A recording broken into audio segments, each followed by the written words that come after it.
Bonjour mes petits chats, mes petits camemberts. Avant de regarder cette vidéo, n'oubliez pas de vous abonner si ce n'est pas déjà fait et de lâcher un petit pouce bleu, ça m'encouragera toujours. Et de mettre un petit commentaire pour me dire si vous avez aimé ou pas et s'il y a un artiste auquel vous avez pensé ou si vous souhaiteriez, je sais pas, une interview, tout ce que vous voulez. Bisous mes petits chats et bon visionnage. Ciao. Bonjour mes camemberts, c'est Camille Présidente. Aujourd'hui, je vais vous parler d'un artiste qui est superbe, qui est merveilleux. Je vais vous parler de Salvador Dali. Alors, pourquoi je vais vous parler de lui aujourd'hui? Parce que j'ai eu l'occasion avec un ami d'aller à la galerie Dali à Montmartre. Et vraiment, c'est une galerie que je vous conseille parce qu'elle est riche, tant en œuvres qu'en émotions. Et il faut savoir que Dali, il est connu en tant que peintre surtout, mais beaucoup moins en tant que sculpteur. Et en fait, c'est Beniamino Levi, un Italien, un galeriste italien, qui va ouvrir en fait cette galerie Dali justement pour montrer les œuvres, les sculptures de Dali, parce que en tant que sculpteur, Dali est beaucoup moins connu. Il va être son mécène, il va l'encourager. Et d'ailleurs, c'est une rencontre en fait vraiment de magique en fait pour Beniamino Levi, parce que quand il rencontre Dali, il a comme un coup de cœur artistique, il reconnaît son talent et il va vouloir encourager l'artiste à continuer ses sculptures, et ce qui va donner naissance à énormément de sculptures, et il va tout faire pour pouvoir avoir les droits de recopier les sculptures de Dali et ainsi que ses œuvres pour pouvoir les exposer à l'étranger. Donc on doit aussi cette renommée internationale à son premier mécène et galeriste Beniamino Levi. Alors, premier mécène, je ne sais pas, je pense pas que. J'ai pas étudié l'œuvre d'Adali assez pour vous le certifier. Mais en tout cas, ce qui est sûr, c'est que si aujourd'hui on a cette galerie Dali, c'est grâce à Beniamino Levi. Alors, Salvatore Dali, on va le présenter un petit peu. Une petite anecdote sur son enfance, c'est qu'il naît lorsque son frère de 5 ans décède, peu de temps après. Et ses parents et lui-même, il le dira qu'il a l'impression d'être la résurrection de son frère. Et il s'intéresse voilà, à la peinture. C'est quelqu'un qui est extraordinairement riche. Il s'intéresse à beaucoup de choses, à l'astronomie, à l'astrologie, je crois, à la physique. Il va d'ailleurs dédier plusieurs de ses sculptures voilà, à Isaac Newton avec la loi de la pesanteur. Il a une passion pour l'astrophysique, l'astronomie, la littérature. C'est quelqu'un de très vivant, de complètement fantastique. Et je vais vous faire une confidence. Moi, Dali, je le trouvais un peu trop fou. Enfin, on a l'image de quelqu'un qui est assez fou, excentrique, alors qu'en fait, en réalité, c'est quelqu'un qui, euh, qui est très, pas qui joue un rôle, mais qui se connaît véritablement et qui a aussi une très forte connexion au divin. C'est-à-dire que son excentricité ne- ne- n'est pas un frein à sa spiritualité, et bien au contraire, il est très proche de la spiritualité.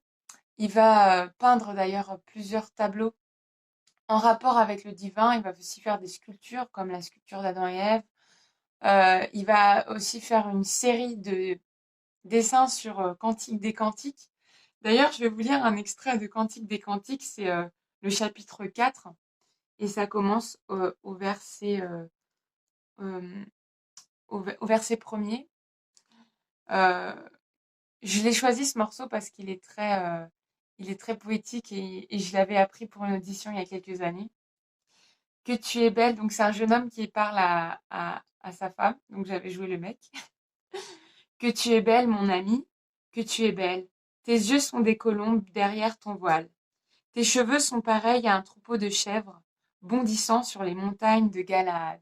T'imagines un mec qui te dit tes cheveux sont pareils à un troupeau de chèvres bondissant sur les montagnes de Galaad.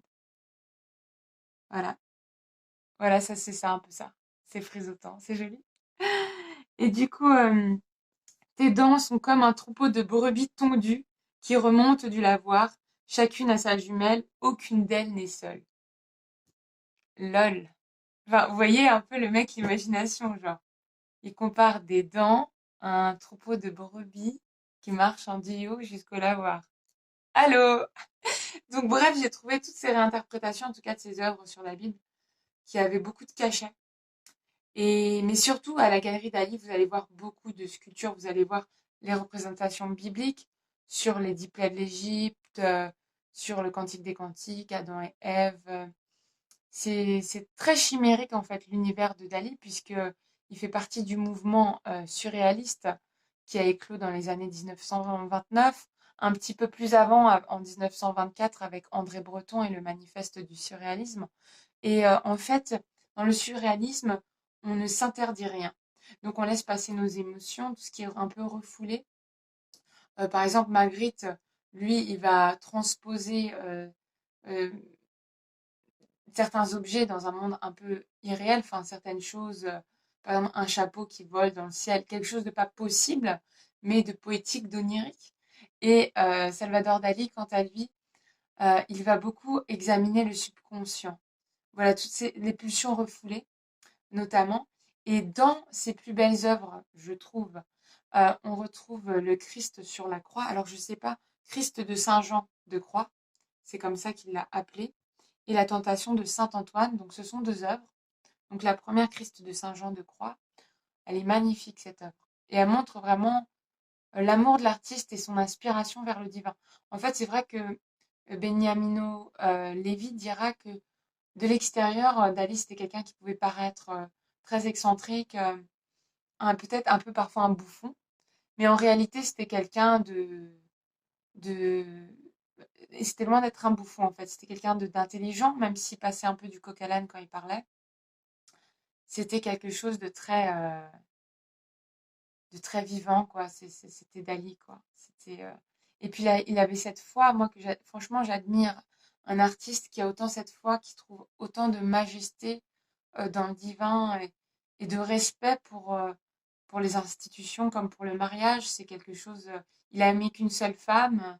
Il a peut-être eu des aventures, mais je crois, j'ai pas assez étudié le sujet, mais la façon dont il parle de sa femme, la façon dont il représente sa femme, c'est quelqu'un qui avait beaucoup de respect pour le sacré en tout cas, ce qui ne l'empêchait pas de parler de sexualité, de pulsions refoulées. C'était quelqu'un qui est très, très libre dans sa façon de parler, euh, de, de s'exprimer vraiment.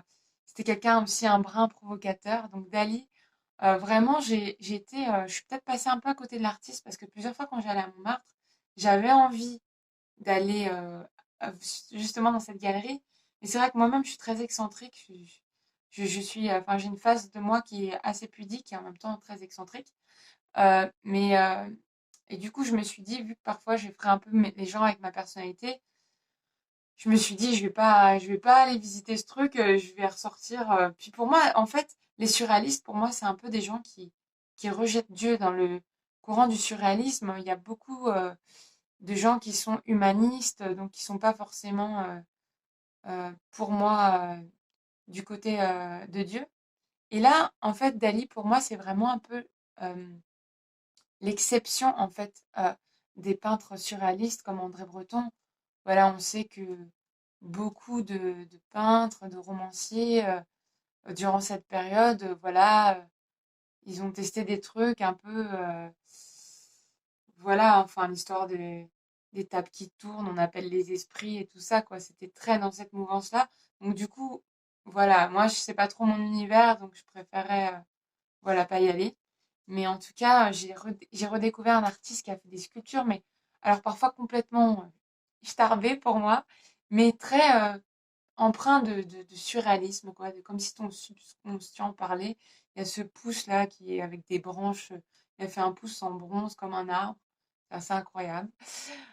Il a fait aussi, il est multitâche, vu qu'il a fait aussi design des canapés design en forme de bouche, enfin, voilà, des téléphones homards, enfin bref, c'est quelqu'un de très créatif. Il a repris aussi une des œuvres de Magritte, Ceci n'est pas une pipe, il a écrit sur une assiette, Ceci n'est pas une assiette.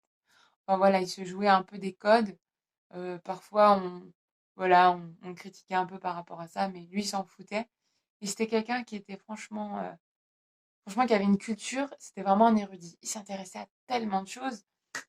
Voilà, c'est passionnant de voir des gens aussi passionnants, en fait, je veux dire. C'est C'était vraiment une super exposition. Bon, je vais vous montrer la photo interdite, j'avais pas le droit, mais moi je suis excitée par tout ce qui est interdit. Je crois que c'est mon côté rebelle, ce qui est interdit, ça m'excite.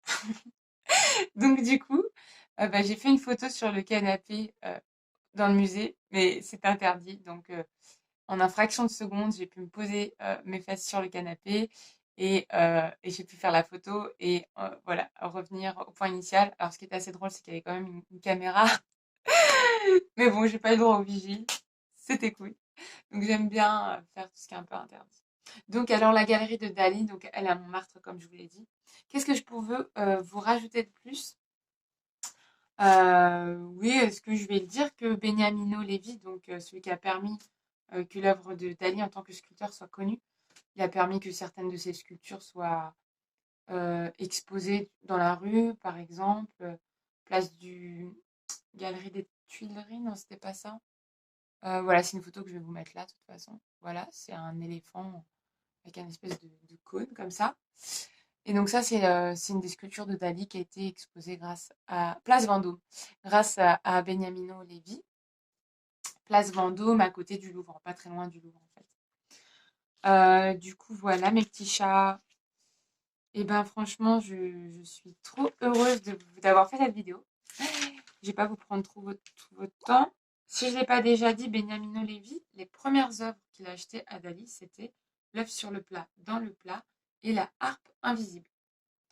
Donc voilà mes petits chats. J'espère que vous avez passé un bon week-end, un bon dimanche. Euh, je sais pas quoi trop vous dire d'autre. Bah, je vais vous faire défiler un peu un medley de tout ce que j'ai pu voir, des petites vidéos de la galerie Dali. Et j'ai aussi visité le musée Picasso, mais je dois y retourner la semaine prochaine. Parce qu'il y a une exposition actuellement sur Picasso. Picasso poète, Picasso BD, Picasso littérature. Pardon, musée Picasso actuellement, il y a une exposition.